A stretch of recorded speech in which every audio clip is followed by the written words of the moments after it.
Bienvenue à tous. Si vous voulez tout savoir sur les grands projets métropolitains par la voix même des élus au gouvernail, vous êtes au bon endroit. Et aujourd'hui, le Brief Métro se cale sur les étudiants pour faire sa rentrée. Et ça tombe bien, Pierre Labrier, bienvenue. Merci, bonjour à toutes et à tous. On va savoir quel est le rôle de Grenoble-Alpes Métropole dans la réalité et l'avenir de cet immense espace de recherche, de développement et de brassage de neurones.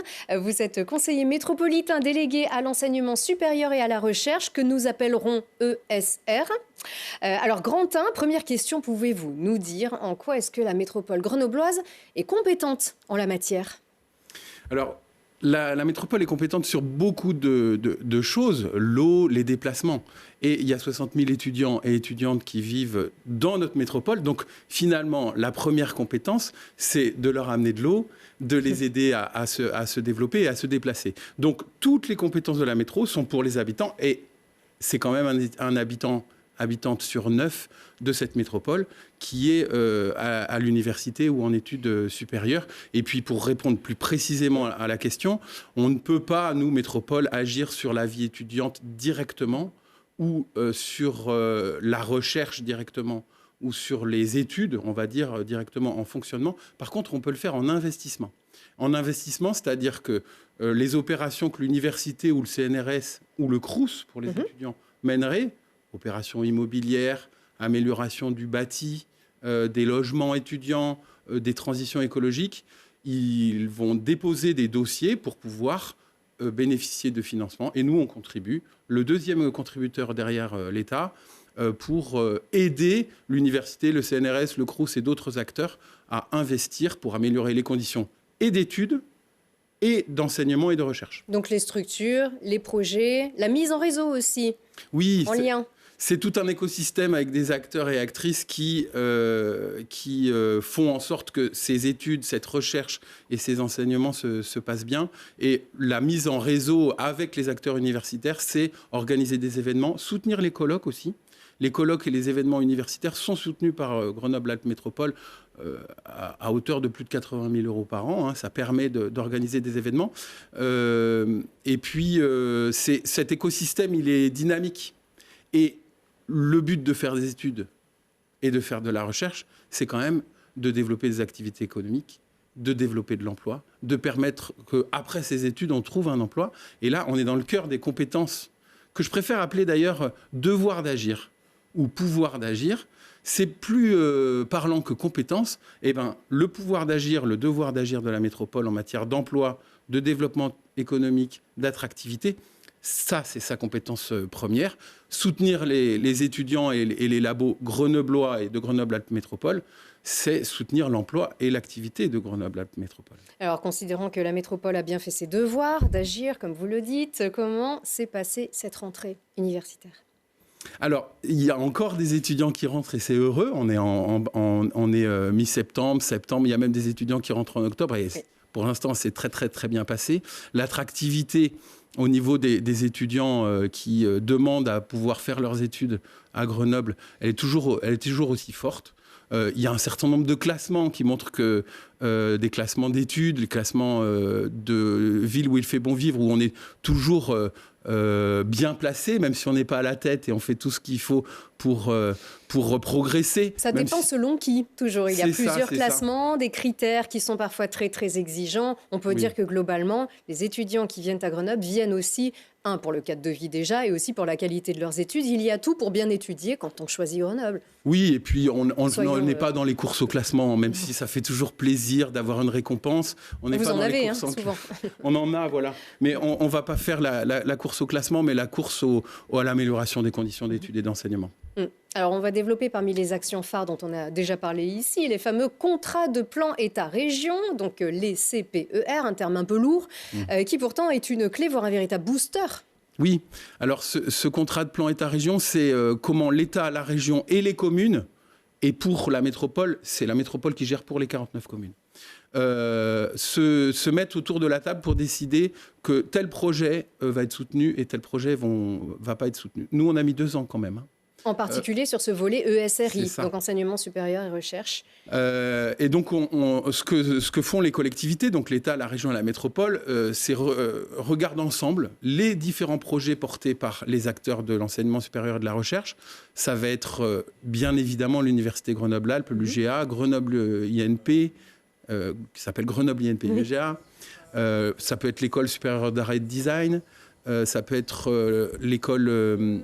l'INSERM en recherche médicale, l'INRAE en recherche agronomie, agriculture et environnement, pardon.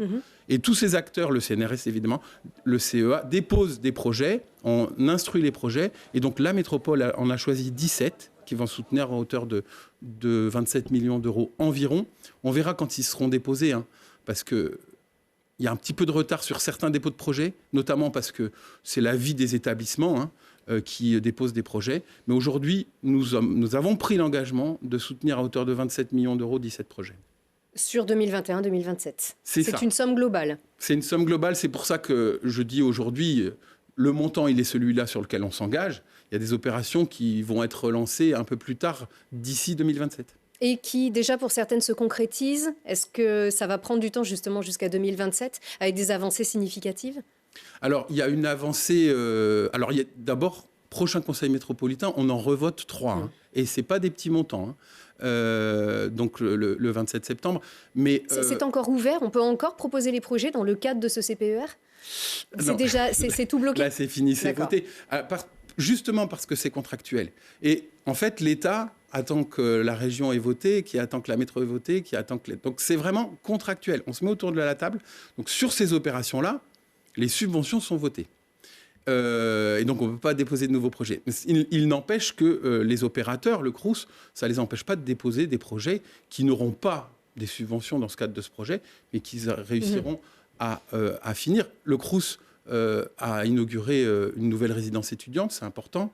Il y a une des opérations parmi ces 17 projets à hauteur de 26 millions d'euros qui va capter beaucoup de financement. C'est l'École supérieure d'art et de design de Grenoble-Valence. Le site de Grenoble, qui est bien connu des Grenoblois et des habitants et habitantes de la métropole, c'est rue Lesdiguières. C'est un site classé. C'est les Beaux-Arts, comme on disait. C'est ça, qui a été légué par Madame Berthe de Boissieu à la ville à l'époque. Aujourd'hui, c'est la métropole qui gère ce bâtiment. Il fallait le refaire pour améliorer les conditions d'études dans ce site. Et donc, voilà, c'est 9,5 millions d'euros, pas tout sur le CPER, hein, mais 9,5 millions d'euros pour ce bâtiment, c'est très important. C'est un bâtiment phare et puis c'est aussi ne pas voir simplement les arts, même si c'est important, comme la possibilité de faire une exposition ou de faire de la culture, on va dire, des actions culturelles. C'est aussi le design des objets du quotidien.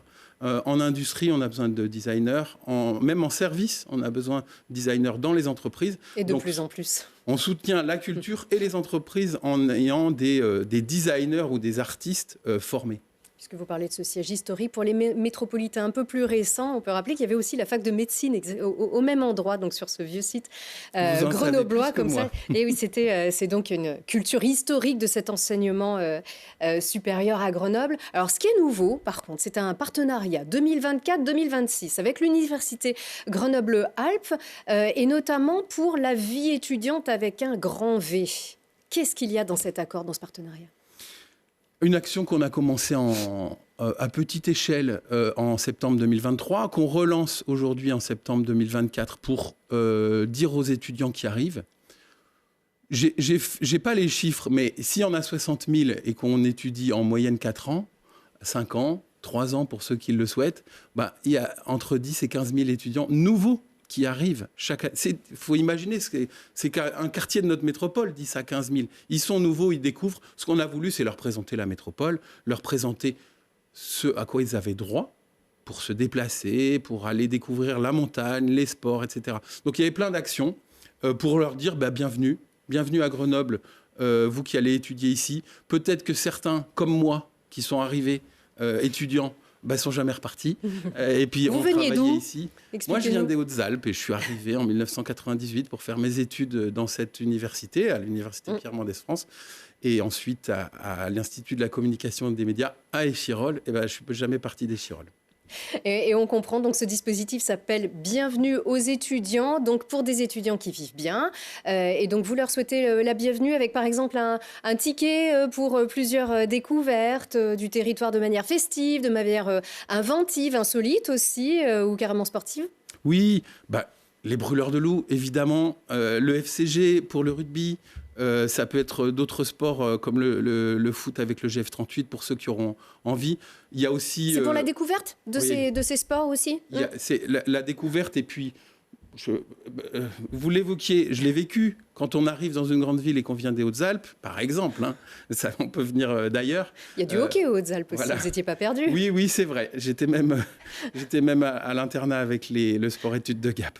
Bon. Mais il y a surtout une envie de découvrir. Il y a tellement de choses à découvrir, on ne sait pas vers quoi aller. Ben, voilà, un petit coup de main, des places gratuites. Pour aller ensemble voir un match de hockey. Évidemment, les équipements métropolitains ne sont pas en reste avec la MC2 pour les spectacles. Par exemple, de la danse, je vous conseille ça si vous qui arrivez.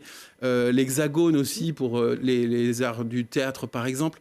Et puis Cosmocité, qui est un nouvel équipement qui permet, avec Territoire de Sciences, de travailler la culture scientifique et technique et industrielle, ce qu'on appelait la CCSTI, il y en a beaucoup, mais il y a aussi les sciences de la planète, de notre environnement. Et je conseille vraiment d'aller à Cosmocité aux étudiants qui viennent d'arriver. C'est sur après, la commune de Pont-de-Clé, oui, ça doit faire 1 an. Sur la commune de Pont-de-Clé, dans notre métropole, c'est un équipement métropolitain. Vous avez des tarifs très attractifs qui permettent, si vous n'avez pas la chance d'avoir une place pour Bienvenue aux étudiants, qui vous permettent de découvrir ce formidable lieu d'exposition qui mélange le numérique, les expositions plus classiques, mais qui sont très intéressantes, sculptées, et puis tout ce savoir autour de la planète qui a...